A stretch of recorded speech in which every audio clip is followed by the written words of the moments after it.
First of all, Happy New Year. Not quite sure what that means in 2021, considering how volatile 2020 was and how much of an extension/continuation I'm sure it's going to be of what we've already been going through. For what it's worth, I hope and pray that we flourish even in the midst of it all. My absence from blogging was not complacency, frustration, or me being tired of posting, I promise. Real life just gets in the way, meaning back-end work that has to be done for anything to come to fruition, be it physical or emotional manifestation, one has to disconnect from all distractions, even the good and sometimes therapeutic ones. Last year did a number on all of us, but the one thing I can say it did for me was force me to reflect, focus, and really get to work on projects that I've been putting off and that have been my own little personal engines that could. Sometimes we really do have to step out in faith and recognize that we don't have to have everything that we need up front to make a legitimate start at anything we want to accomplish. I had to be okay with starting at a deficit, be it in support, adequate finances, approval. I literally had to just say, fuck it. Just do it. Oh yeah, by the way, now, not later. Stop procrastinating, Tamika. I think all of us have that thing, maybe even a few things, that we hold so close to us that we barely mention them to our closest friends. We quietly daydream about them, plot about them, think about the what ifs and the shoulda, coulda, wouldas regarding it, them, and mostly just quietly suffer in silence. If we can't figure out how to make this thing a reality, we just shut up. We don't ask for help because we don't want to hear stupid fucking questions like, why do you want to do that? Can you afford to do that? You really think you can make money from doing that? Isn't that too much for you to handle? I mean, who wants to hear that shit? Sometimes folks mean well, but you just don't want to have to alienate your core base of friends with a plethora of shut the fuck up. You mostly keep it to yourself. Thankfully, I've had nothing but amazing advice, genuine interest, excitement along this journey, which, by the way, was a weird and winding trip, like seriously.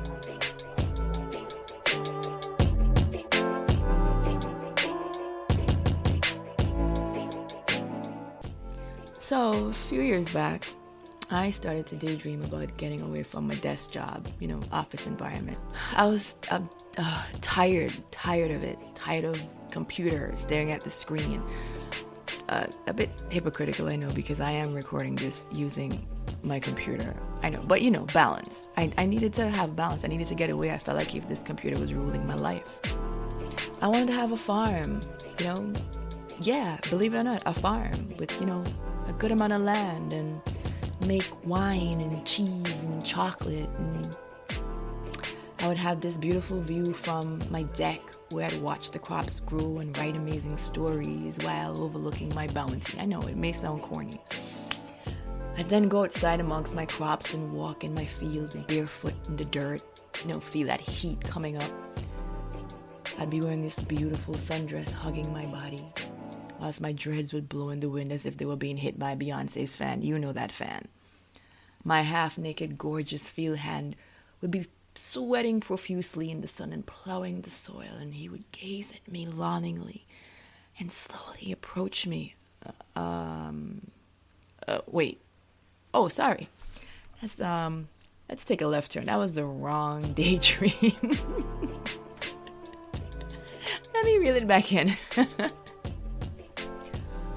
So, when I didn't get the piece of land that I wanted, I got discouraged because, of course, no farm, no land, no place to plant.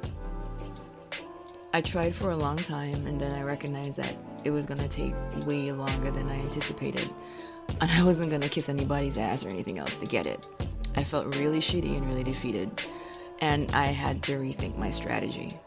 Anywho, after feeling sorry for myself for a while, I packed up my idea neatly and put it in a box and do what we do, which is never speak of it. Fast forward a few years, I was beginning to have health issues, and after going through the Western traditional process of monitoring my health, I tried the alternative by going through a naturopath. I had to make some major changes, which were fine, but there was so much that I was going to have to give up that I had to find alternatives. So I wouldn't want to shoot everybody because I couldn't eat toxic, great tasting food anymore. I had to find alternatives.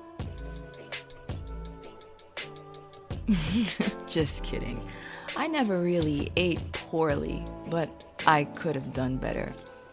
I was buying healthier than I'd ever done before, but it just reigniting my desire to start growing my own food. And then all of the ideas surrounding my little piece of land and that dream that I packed away, it hit me hard like a ton of bricks.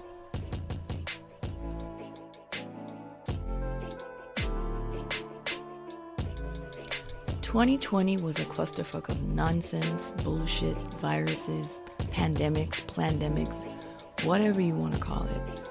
I was not here for any of it. I had to take my health into my hands, especially at the point where I'd heard the words immune system more than I ever had in my whole life. I was truly concerned for myself, my friends, my family. It's scary right now. It's really, really scary. I decided instead of waiting on this magical piece of land that I'd start small and start to do what I could from my own property. I'd try to grow my own no matter how little the harvest was going to be. Again, the old ideas started fighting their way back out of the box. So one day I was at one of my favorite health food spots, picking up a few things, and when I got up to the counter to cash out, I noticed that they had like a chocolate bar sitting at the corner. So I picked it up, looked at the label, and it said non-dairy, and I saw that the substitute was rice milk. So I was like, all right. And it was really tiny, so I picked it up, and she told me the price. I nearly shit myself, but I was like, all right, I'll try it anyway. And I didn't expect much from it. When I got out to the car, I took it out of the bag and just broke a piece off right away. And I was like, dear God, this is really yummy. I went back inside and bought another one because I hadn't had chocolate in forever at that point. I became absolutely obsessed with it, but it was gonna make me go broke. Then one day, in the middle of a frustrating panic attack, all of those ideas that I'd packed away so neatly became spilling over, and I guess cue my light bulb moment. I was like, why don't you make your own chocolate? You've wanted to do it forever. And if you make it, you'll know what's in it. What's stopping you? The rest, as they say, is history, which led me on the journey to my sweetest dream. Looking back, I see that the timing was not appropriate back then to facilitate a lot of the things that I am accomplishing right now. I've moved on from daydream state into a practical action phase. I have more access and a clearer picture of what direction I want to go in.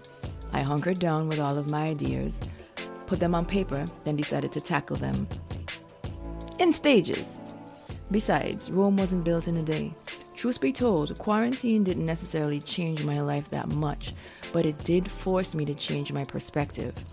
Changes needed to happen in my life, so I channeled my energy into everything I needed to do. I stopped thinking that it was too much to take on or that it may not be successful. The focus couldn't be on what I didn't have or couldn't do. The focus was working on my recipes and my technique. I started creating my labels, and step by step, I found joy in the little things that I could do. Believe it or not, it was enough. I had enough. I was enough. Redemption Farm is 10 years in the making. I know this because I'd sent a few emails to myself when I first designed the logo and did the survey map of how I wanted my crops to be laid out on the field. Where I'd have my booth to sell my wine and my cheese and my chocolate. Though now all vegan because my ass is completely lactose intolerant. Who knew? Sometimes dreams evolve, but the ones that mean the most never go away. It's been tough, but it's been so much fun learning and growing, quarantine and all. This dark chocolate journey of mine was a long time coming. The one lesson I can take from this is that sometimes our timing is not God's timing, and clearly this is not a word for people who don't believe in a higher power. I can say that if something truly means something to you, you'll figure out a way to do it in whatever capacity. That in itself is success. I had to stop myself a long time ago from associating success with external accolades, appreciation, and/or recognition. Getting out of bed every day and making it through the day, doing the best you can, that is success. 2020 has taught us that life can take a hard left really fast, and we have no control over that. A lot of us were forced to reflect on the state of our lives in isolation and darkness, and it wasn't pretty. But we figured out a way to grow regardless, and some of us even figured out a way to make it sweet in the process.